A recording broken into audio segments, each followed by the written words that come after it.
Sir, Madhesh की राजनीति का 34 वर्ष पूरा हो गया और इस पर आपका क्या कहना है? 34 वर्ष की राजनीति में जनता अपनी समस्या को ठीक से समझी है, समाधान के लिए भी प्रयास हुआ है। 34 वर्ष इस देश के सड़क पर, सदन में और सरकार में जाकर के अपनी बात को रखा है, मधेश अपनी पीड़ा को रखा है और समझाने का प्रयास हुआ है। मधेश में इस 34 वर्ष के अंदर बार बार संघर्ष हुआ है, कठोरतम भी संघर्ष हुआ है, लेकिन समस्या का समाधान नहीं हो पाया। शासन और संविधान उसके पक्ष में नहीं आ सका, उसको जो न्याय मिलना था नहीं मिल पाया। इसका कारण ये रहा कि जो शक्ति राज्य पर दबाव बनाने के लिए जो ताकत चाहिए, जो शक्ति चाहिए, वो शक्ति निर्माण नहीं हो पाया। उसका कारण ये रहा कि हम अलग अलग लड़ते रहे। मधेश अलग अपने अधिकार पहचान की बात करता रहा, थारू अलग अधिकार पहचान की बात करता रहा। पहाड़ के आदिवासी जनजाति शेरपा, तामांग, राई, लिंबू, गुरुंग, भोटे, मगर, नेवार, वो अलग अलग अपनी अधिकार पहचान की बात करते रहा। तो इस देश में शासन और संविधान के लिए, अधिकार और पहचान के लिए अलग अलग ढंग से लोग लड़ते रहे अपने अपने जगह पर। तो क्या हो गया कि डिवाइड एंड रूल जैसे हो गया। राज्य जो शासक है उसके लिए डिवाइड एंड रूल करने का और आसान हो गया। आप अलग अलग लड़ते रहो, ताकत नहीं बनोगे तो ताकत बनेगा नहीं, तो उस पर दबाव पड़ेगा नहीं, तो कुछ मिलेगा नहीं। यही कारण है कि 8 वर्ष पहले जब संविधान निर्माण हो रहा था तो मधेश में एक बहुत बड़ा आंदोलन हुआ था। उस आंदोलन को दबा दिया गया, गोली चला करके बंदूक के नाल पर उस आंदोलन को दबाया, क्योंकि अकेले था वो।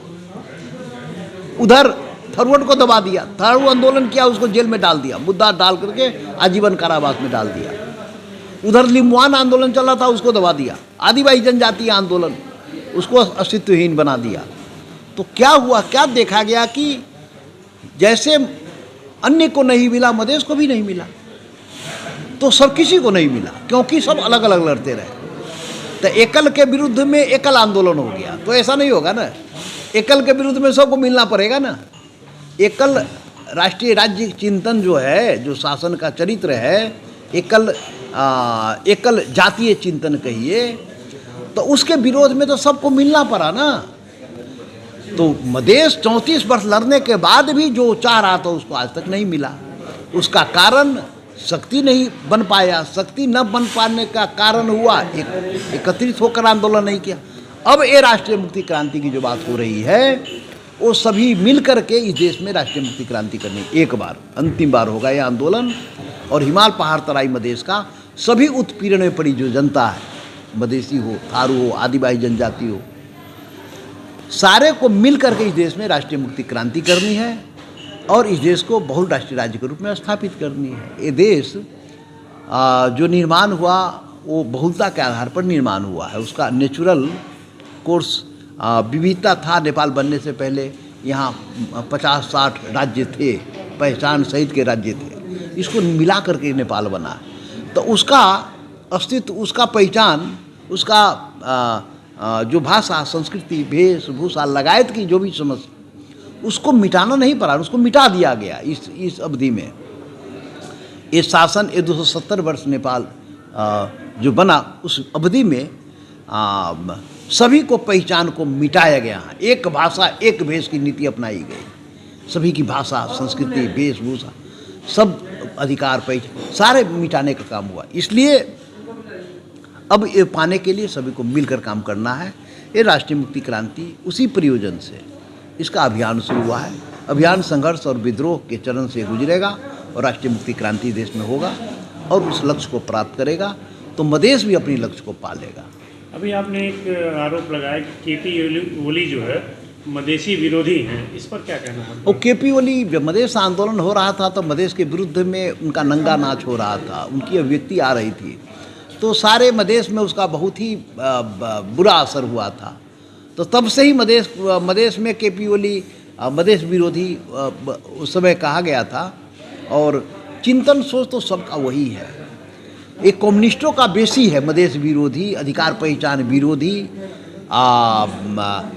क्या कहते हैं, भारत विरोधी राष्ट्रवाद, ये सब कम्युनिस्ट सब फैलाया है। ये जो अमेरिकी साम्राज्यवाद, भारत विस्तारवाद, वहाँ से उसका स्कूलिंग शुरू होता है।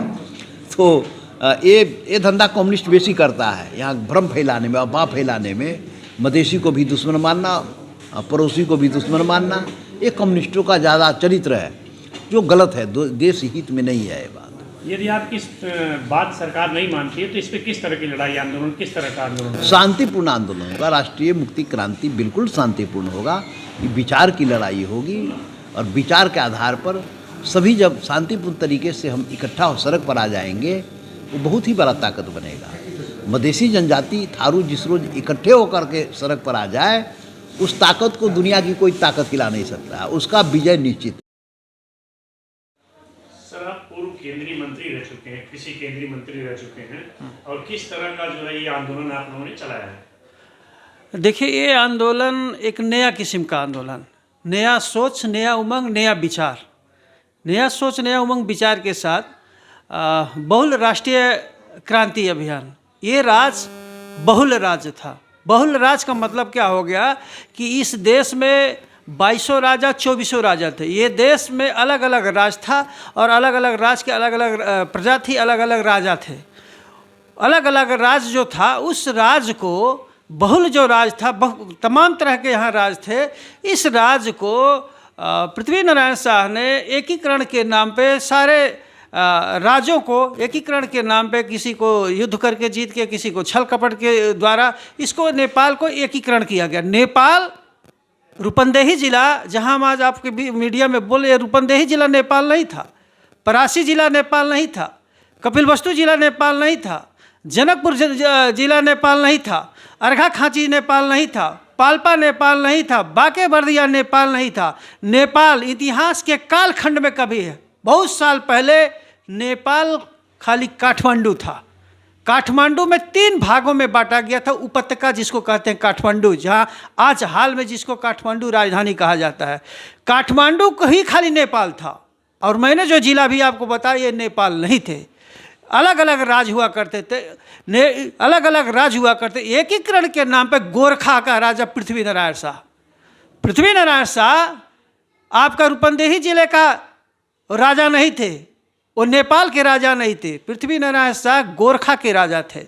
पृथ्वी नारायण शाह ने एकीकरण के नाम पर इस पूरे आपको हर एक राजाओं का जो अलग अलग राज थे, वहाँ आक्रमण करके, छल कपट करके, धोखे से सभी लोगों को पराजित करके, किसी को आत्मसमर्पण करा करके नेपाल का एकीकरण किया। नेपाल का एकीकरण हो जाने के बाद यहाँ का जनता, अलग भाषा, अलग वेशभूषा, थरी का अलग अलग किस्म के यहाँ वेशभूषा, पहनावा, अलग अलग भाषा है। यहाँ की जनता कैसे एकीकरण, जो नेपाल एकीकरण हो, इसको कैसे मानेगा? तो उन्होंने एक नारा दिया, साझा फुलवारी, ये देश सभी जात जातियों का है, सभी भाषी लोगों का है। लेकिन नारा दिया, लेकिन ये देश सभी जातियों का नहीं दिख रहा है, ये देश सभी भाषा भाषियों का नहीं है, सभी वेशभूषाओं लोगों का नहीं है। इसी के तहत जब नहीं है, तो आज जो हम लोग बहुल राष्ट्र की बात कर रहे हैं, बहुल राज की बात कर रहे हैं, जो कालखंड में पहले जो ये देश बहुराष्ट्र था, वो बहुराष्ट्र में अपनी भाषा, अपनी वेशभूषा, अपनी पहचान थी, उसी की एक कड़ी है बहुल राष्ट्र स्थापना हेतु राष्ट्रीय मुक्ति क्रांति का हम लोग ने अभियान लेकर के चला है। अच्छा, ये बताइए, वर्तमान में जो सरकार का बदलाव हुआ, उस पर आपका क्या कहना है? देखिए, ये जो सरकार का बदलाव हुआ, नेपाल में सरकार का बदलाव होना नहीं होना कोई नई बात नहीं है।